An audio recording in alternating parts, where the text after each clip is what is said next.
अमर रहे अमर रहे अजित दादा अमर रहे अमर रहे अमर रहे अजित दादा अमर रहे अमर रहे अमर रहे अजित दादा अमर रहे निगोजवादा अजित दादा निगोजवादा अजित दादा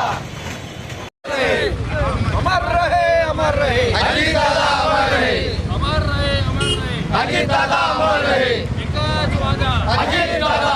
काय सांगाल सर, वरणगाव आज बंद हाक दिली आहे.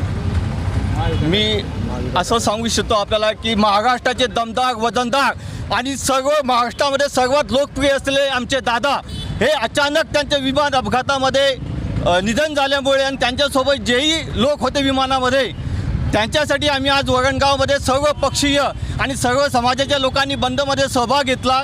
त्याबद्दल मी सर्व पक्षीय लोकांकडून सर्व लोकांचे मी आभार मानतो.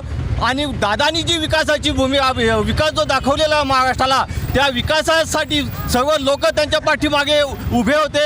आज महाराष्ट्राचा जो विकास आपण बघतोय चारी मेगा, तो शेतीचा असो, तो इंडस्ट्रियल असो, तो शिक्षणाचा असो, याच्यामध्ये दादांचा अतिशय मोठा सहभाग होता. दादा अचानक आपल्याला सोडून गेल्यामुळे संपूर्ण महाराष्ट्रावर ही शोककळा पसरलेली आहे. आपण संपूर्ण वरणगाव परिसरातील लोक, सर्व समाजातील सर्व पक्षीय लोक याच्यामध्ये सहभागी झाले आणि हीच त्यांना आपण वरणगावतर्फे श्रद्धांजली अर्पण करतोय.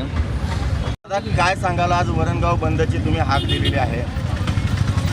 आपल्याला सर्वांना माहितीच आहे का महाराष्ट्र राज्याचे लाडके मुख्य उपमुख्यमंत्री सन्माननीय अजितदादा पवार यांचं विमान अपघातामध्ये दुर्दैवी असा मृत्यू झालेला आहे. हा महाराष्ट्रातल्या राजकारणातला एक अत्यंत काळा दिवस म्हणून आपण या ठिकाणी घोषित करणार आहे. त्याच पार्श्वभूमीवर आपण आज दिनांक 29 जानेवारी 2026 रोजी वरणगाव शहर बंदची हाक दिलेली होती. या बंदला सर्व व्यापारी आणि व्यावसायिक वर्गाचा पुरेपूर पाठिंबा मिळालेला आहे.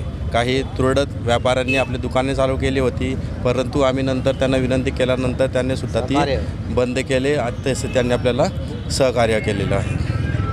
तुमचं नाव काय, आज वरणगाव बंदची तुम्ही हाक दिलेली होती? माझं नाव मनोज कोलते, मी शहर अध्यक्ष राष्ट्रवादी काँग्रेस पार्टीचा.